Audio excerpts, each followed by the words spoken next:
Parceria é fechada no São Paulo. Tem notícias sobre a recuperação de Oscar. Vamos falar muito também sobre o jogo de amanhã contra o Atlético Paranaense. Tem informação aí sobre o time que o Crespo vai mandar a campo. Vamos comentar sobre isso e várias outras notícias do Tricolor. Belezinha, meu parceiro? Seguinte, ó. Ontem, terça-feira, foi dia do São Paulo se reapresentar, né, cara? No CT da Barra Funda, o São Paulo ganhou folga na segunda-feira e ontem, na terça, todo mundo se reapresentou aí para iniciar a preparação para o jogo de amanhã contra a equipe do Atlético Paranaense. Agora é virar a chavinha, né, cara, e pensar aí na Copa do Brasil, porque o mata-mata chegou. Nas próximas semanas são aí de Copas, né, o jogo de ida contra o Atlético na Copa do Brasil amanhã, semana que vem a volta e na outra semana a gente tem a Copa Libertadores da América. Então as Copas chegaram aí, agora a gente vai ter que dividir a atenção para as Copas e também para o Campeonato Brasileiro, tá bom?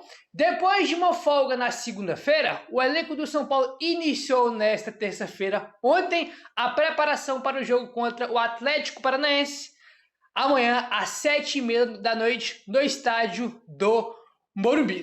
Os titulares que jogaram aí contra a equipe do Fluminense fizeram exercícios de regenerativos na parte interna com mobilidade e força. O restante dos jogadores treinam no gramado com o técnico Hernan Crespo, que orientou um treinamento de fundamentos técnicos e finalizações, além de um complemento de enfrentamento entre duas equipes em um espaço reduzido. Então, os jogadores que foram titulares, né, cara, que jogaram mais tempo contra o Fluminense, a reapresentação é mais aquele regenerativo, né, cara? Para se recuperar aí de jogo, trabalhando mais a parte física. Aí, os que jogaram pouco ou os que não entraram em campo, né, fizeram um trabalho mais tático aí no campo, né? Aquele trabalho tático com bola aí. Segundo o Globoesporte.com, a tendência é que o Crespo leve a campo uma equipe com alguns reservas, tá? Então, a gente deve ter aí alguns reservas no jogo de amanhã contra o Atlético Paranaense. Eu concordo, tá? Esse é um debate que vem tendo muito aí nas redes sociais, nos programas esportivos, né? O que o Crespo vai fazer nesse jogo contra o Atlético? Mandar o que tem de melhor? Dar poupado na rapaziada, até porque tem, né, o Internacional no final de semana pelo Brasileiro. Na minha opinião, tem que pôr aí, irmão, reserva. Tá? Eu colocaria o máximo de reservas que der para colocar, porque eu falo máximo, porque não dá para colocar um time inteiro reserva. Lateral direito só tem o Crespo, só tem o Cédric, o Crespo, ó. Só tem o Cédric e na zaga a gente só tem 3 zagueiros. A gente joga com 23 e só tem 3 porque o Ferreira está suspenso. Então tem posição aí que não tem como mexer, né? Agora, dá para descansar o Bobadilha e o Marcos Antônio e colocar o Pablo Maia e o Alisson. Acho que o Luciano também tem que entrar em campo. Acho que esses 3 são os 3 principais que nem tem que jogar amanhã, tá? São Paulo não tem elenco para jogar as 3 competições com o melhor possível. Não tem.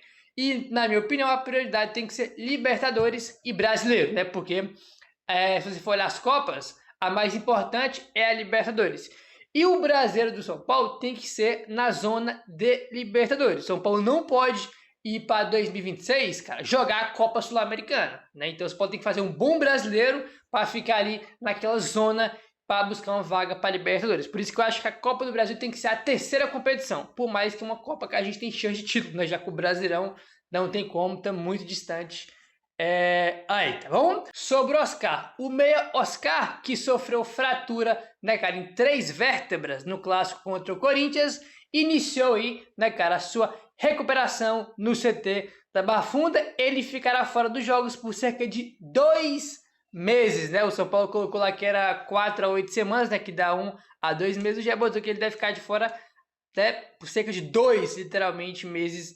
Aí, e comentamos também já no vídeo de ontem, né, que o Lucas iniciou a transição, né, cara, para o gramado, né? Ele tá recuperado, teve que fazer um procedimento aí para ver se acaba com as dores, né, porque ele estava recuperado, já estava recuperado, tem tempo que ele está recuperado, não é de agora, mas ele estava sentindo algumas dores, né, então isso que impedia ele de retornar aos gramados. Fez um novo procedimento, né, cara, naquele relatório que o São Paulo anunciou no dia 18 de julho, se eu não estou enganado, e agora iniciou aí a transição física, né, cara, para o gramado. Bora ver se agora ele para de sentir essas dores e volte em breve. A tendência, né, pelo menos que o São Paulo quer que ele volte contra o Atlético Nacional, que é daqui 2 semanas aí, né, no jogo de ida na Colômbia.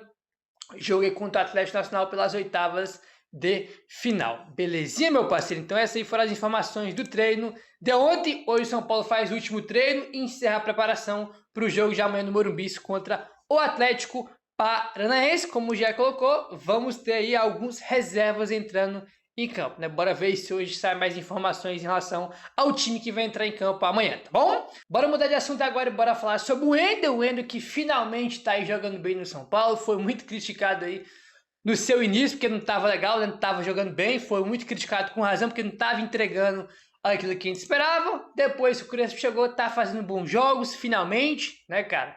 E jogando aquilo que a gente esperava que ele jogasse quando chegou, coisa que não aconteceu, né? Mas tá se encontrando aí. E o Wendel deu uma entrevista aí para o André Hernan, tá? No UOL.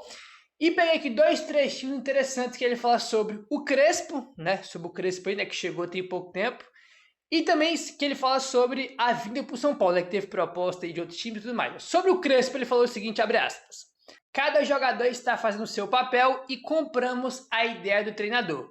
Isso encaixou muito bem. A gente entendeu o que o treinador quer e o treinador coloca cada um jogando no seu lugar. Será assim indireto ou não? Não sei. Não chegamos ainda no nosso melhor nível. Crespo tem uma visão taticamente. Ele consegue mudar uma peça no jogo, como foi contra o Juventude, botou o Rodriguinho, o Ferreirinha e fizeram a diferença. É um treinador que tem visão, que taticamente arruma cada jogador, fecha aspas aí, para o Wendel, né, falando isso, que o São Paulo não está no melhor nível, né, que o elenco comprou a ideia do treinador e que o treinador coloca cada um em sua posição, né. Aí eu falei, Celso foi indireta para alguém, porque o Wendel em alguns jogos, né, cara, teve jogo que ele jogou de ponta mais avançado, aí outros jogadores também, o Zubeldia chegou a improvisar, né, mas tá o Wendel falando sobre o Crespo, né, só o começo do Crespo no São Paulo, ainda tem poucos jogos, mas já deu para ver aí que pós chegada do Crespo, o Wendel evoluiu bastante e tá jogando bem, belezinha? Sobre a chegada ao São Paulo, ele falou que teve proposta de outros times, que é verdade, né, cara? Teve outros times que fizeram proposta e tentaram dar um chapéu no São Paulo, inclusive o Fluminense foi um time que tentou, né, cara, contratar o Wendel. O Porto até queria negociar o Wendel com o Fluminense, mas o Wendel bateu o pé e queria vir para o São Paulo. Abre aspas aí para o Wendel. Eu tinha a possibilidade de ficar na Europa. Tinha outros clubes também no Brasil. Mas eu vim pela grandeza do São Paulo, pelo presidente, que desde o início me mostrou que me queria. Foi meu parceiro de café na Copa América. Foi um cara que aprendi a admirar. Dei minha palavra para ele. Escolhi estar no São Paulo, pela grandeza, pelo clube. Eu sabia que uma hora a chave ia virar. O processo foi duro, mas agora é viver as benções. Acho que o torcedor está gostando. Espero que continue assim. Estou feliz pela minha escolha, fecha aspas, né? Então ele falou que teve proposta de outros times. E, cara, esse é um ponto que ele falou que é verdade, que é o seguinte. Teve a questão da Copa América, né? Que ele estava na Copa América quando o Dorival era técnico da seleção. E o Casares, para quem não lembra, ele era chefe da delegação da seleção brasileira na Copa América, né? Então, foi lá que o Casares começou a ter uma relação aí com o Wendel. E uma coisa que ele falou que é interessante, que é o seguinte. Ele deu, né, a palavra para o Casares que ele viria para o São Paulo desde quando começou as negociações. E desde sempre ele cumpriu, porque, repetindo, teve times fazendo propostas para levar o Wendel. O Fluminense conversou com o Porto e o Porto queria negociar o Wendel com o Fluminense, né? E acabou que ele bateu o pé e falou que não queria ir para o Fluminense, não queria ir para o time, queria só jogar no São Paulo. Desde o início que teve essa negociação com o Porto, que foi uma novela, né, demorou muito tempo para acabar, desde sempre ele bateu o pé e falou que queria jogar no São Paulo. Isso é verdade, né? Até falei, rapaziada, o cara tá fazendo todo esse esforço do mundo para vir para o São Paulo, a gente tem que esperar o cara se adaptar. Entendeu? O cara tava, sei lá quantos anos o cara tava jogando na Europa, tinha muito tempo que ele tava na Europa, né? Jogou no Bayer Leverkusen, no Porto, então tem uma fase de adaptação para ele e finalmente ele tá conseguindo entregar, conseguindo jogar bem aí no São Paulo, né? Enfim, segundo o UOL, o São Paulo iniciou um projeto de mapeamento genético dos atletas em parceria com a Somos. A proposta é usar dados de DNA para adaptar treinos, prevenir lesões e melhorar o rendimento esportivo. O clube já testou 50 atletas das categorias de base entre feminino e masculino. A próxima etapa envolve exames com 50 jogadores do elenco profissional masculino no CT da Barra Funda. Segundo o clube, o objetivo do projeto é individualizar o cuidado com os atletas. O São Paulo quer adaptar rotinas de treino e recuperação conforme a predisposição genética de cada jogador. Então o São Paulo fez essa parceria aí com a Somos, né? Aí, né, cara, que é para usar aí dados de DNA para poder adaptar treino, para prevenir aí lesões e melhorar o rendimento esportivo dos jogadores, né? Enfim, tudo que for para melhorar a estrutura do São Paulo, para prevenir lesão, né? Que é algo muito importante, já que o São Paulo é um clube que tem muito jogador lesionado já nos últimos anos, não é algo de agora, não é algo novo, né, cara? Nos últimos muitos anos a gente já vem sofrendo com muitas lesões, então esse projeto inclui também prevenir lesões, né, cara? E melhorar também aí o rendimento dos jogadores, né? Com esses dados aí de DNA, já que o São Paulo fez essa parceria aí com a Somos, né? A iniciativa parte do departamento médico do clube e vem sendo implementada em etapas desde o início do ano. O foco está em antecipar riscos de lesões, ajudar em cargas de trabalho e auxiliar no desenvolvimento físico ao longo prazo, né? Enfim, cara, repetindo, tudo que for melhorar a estrutura, prevenir lesão, aí, né, cara, seria sempre muito bom, né? Sempre algo muito bom, e principalmente para prevenir lesão, que é algo que a gente vem sofrendo já há muito tempo. Então, até o São Paulo fechou essa parceria com a empresa Somos, né? Para melhorar o rendimento do atleta, prevenir lesão, tudo mais. Melhorar a parte física dos jogadores no geral, né? Que engloba várias situações aí, tá bom? Enfim, vamos mudar de assunto aqui agora, rapaziada. E o negócio é o seguinte, ó. Quero falar aqui com vocês sobre uma declaração que o Eduardo Toni, diretor de marketing de São Paulo, deu, né? Que eu já fiquei puto com isso aqui já e já vou ficar puto de novo. O Eduardo Toni, diretor de marketing do São Paulo, deu entrevista aí, né, cara, para CNN Sports. Eduardo Toni, diretor de marketing do São Paulo, afirmou que o clube deixou de usar o termo soberano por ser arrogante. Olha só o que ele falou, cara, abre aspas aí para o Eduardo Toni. Eu acho que isso não é uma coisa positiva. Acho que cria uma certa arrogância. A nossa questão é realmente ser um time de todos, fecha aspas aí para o Eduardo Toni. Primeiro que é o seguinte, o que tem a ver o soberano, né? O que o soberano interfere em o São Paulo não ser o clube de todos? O São Paulo é o clube de todos, né, cara? Pessoas de qualquer classe, né? Homem, mulher, né, cara? Pô, qualquer pessoa, irmão, pode torcer pro São Paulo. São Paulo realmente é um clube de todos, né? Qualquer um tem liberdade para torcer pro São Paulo. São Paulo é um clube de todos. Isso aí é algo que para mim é muito claro. Para mim não tem nem debate.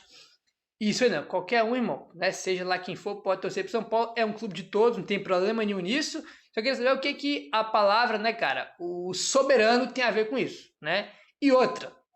Eu tenho uma opinião diferente disso, porque a palavra soberano, né, que sempre que a gente fala soberano já associa ao São Paulo. Como todos os times têm, né? O Corinthians tem um Timão, o Palmeiras tem um Verdão, o Flamengo tem um Mengão, né? E tem outros também, né? O Grêmio tem um Imortal, né? E o São Paulo tem um soberano, entre outros também que dá para citar aí. E o seguinte, essa questão do soberano é uma das coisas mais sem sentido que eu já vi na vida, porque muita gente, né, fala que é o seguinte, nossa, depois que começou esse negócio de soberano, o São Paulo decaiu, né, deixou de ser referência, parou de ganhar título, como se a culpa fosse do soberano, né, como se a palavra soberano tivesse o poder aí de fazer tudo, né, cara, de ruim que o São Paulo fez nos últimos muitos anos, né? Quer dizer, então, que o São Paulo não caiu muito aí nos últimos 10, 15 anos aí, ou para mais, quer dizer, então, que não faz gestões ruins, né? Não faz gestão de Casares, Leco, Aidar, Juvenal. Esses presidentes de São Paulo, todos fizeram bons trabalhos e a culpa é do soberano. Quer dizer, então, que se não existisse o soberano, estava tudo bom. As gestões seriam boas e o São Paulo estava aí, né, cara, como clube de referência até hoje. Isso é uma das coisas mais bizarras que eu já vi na minha vida. Eu sou um torcedor de São Paulo que gosto do soberano, acho que não tem nada a ver isso aqui, tá?